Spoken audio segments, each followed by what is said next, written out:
Hey everyone, welcome to another session of TMI right here on 𝘊𝐿𝐿𝐴.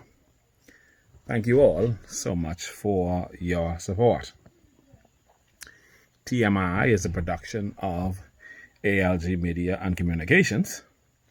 Yes, we have a business license, so we can do promotions and stuff like that, and we can accept sponsorship. If you have something you want us to mention, give us a call or send us a message at 242-473-8566. We begin with breaking news. COVID is back, and the numbers are rising. Be extremely careful. Avoid crowds and social distance. COVID is on 𝘊𝐿𝐴, and so everyone needs to be very careful. Please, for God's sake, protect yourselves, protect your family, take your vitamins, and be safe. COVID is real, and it is very dangerous. The community of Deep Creek is in mourning because we lost one of our sons, Shavin Marvin Miller. Aside from being a brother and friend and just a cool individual, Shavin was also a hero.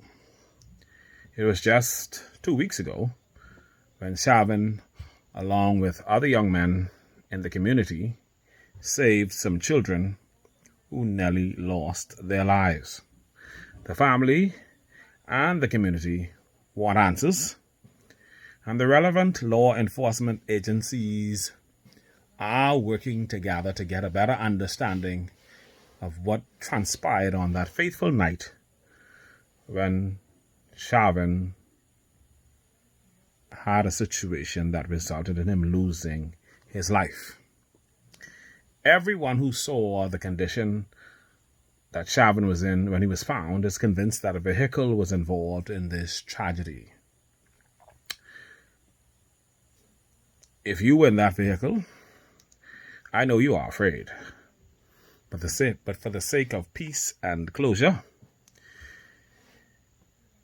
please come forward. Don't live with this guilt, because it will only eat away at you and destroy you. Clear your heart and mind of this burden and just tell the truth. If you're not sure, get a lawyer and come forward. On behalf of my family and I, sincere condolences are extended to all who knew and loved Shavin. May he rest in peace. Speaking of law enforcement, something is happening in Harbour Island, and it is all over the internet.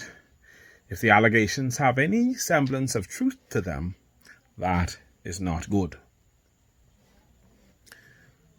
Of course, the complaint will get nowhere unless it is reported to the proper agency, like the Complaints and Corruptions Unit.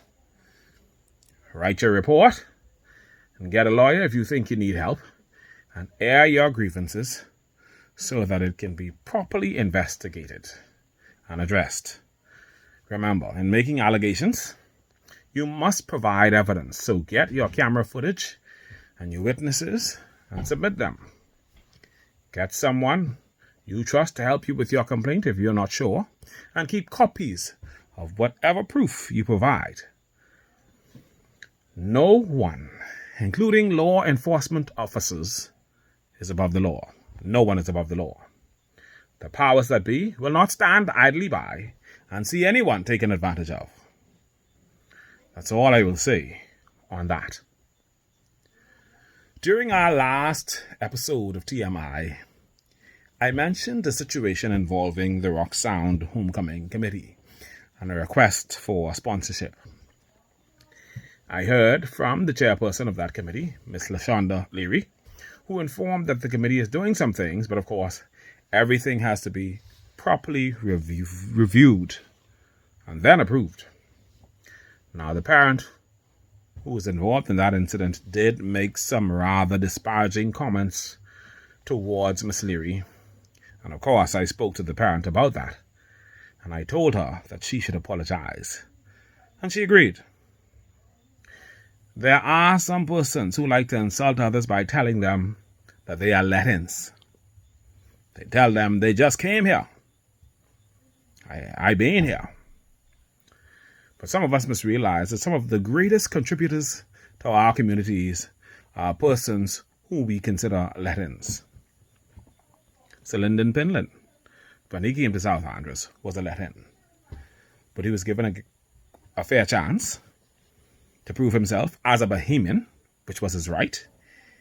And you would see that he became one of the greatest political leaders that this country has ever had. Let's not forget that. Let's treat each other with respect. We can disagree and still be appropriate about it. With regard to these homecoming committees, I feel that all information about them should be public, and they should be subject to audit. I admire the Rock Sound Homecoming Committee because during the COVID-19 pandemic, they were helping and feeding the people of their community. The Deep Creek Development Association is back up and running, but I still feel that there should have been a thorough review of what happened to funding that was provided to this organization prior to COVID. You know, because prior to that, this organization did not function, even though they supposedly had money. They were not having meetings. They were not communicating with the community. And by the time the new committee came to office, there was no money, no bank account, no receipts, nothing to show for it, and no answers. Even the 𝘊𝐿𝐿𝐿 Foundation claimed that they gave Deep Creek Development Association $20,000, and they never heard one word of how that money was spent, even though that was one of the requirements for receiving that money. The manager of 𝐓𝐄𝐍 has also stated that he made some contributions to 𝐓𝐿𝐿 to Deep Creek, and we need to find out what that is, get those answers so that that could be a matter of record. He's also asking for some information in respect of the local government and administrator's office right there in Deep Creek, or the health clinic, the police station, post office building. But he said he has not received those answers as yet. Our local government representatives need to get to him so that he can do what he has to do in order to get those things done. Court is still slated for, well, the new date for court is actually August 10th, and I understand September 26th. Some persons may have gotten August 8th. No, it's August 10th. And so if you know you have some matters before the courts, please make your presence felt to address your matters. I still believe the government needs to move back to allowing family island administrators to do some stuff. I saw Pastor Kevin's message on that, and I agree with him. Either that or the government needs to move towards digitizing the court so that no matter what time of the week it is, court can be held. The Chamber of Commerce is hosting the Business Expo on August 12th, 2023. So if you want to register for that, just give them a call at 699-6550.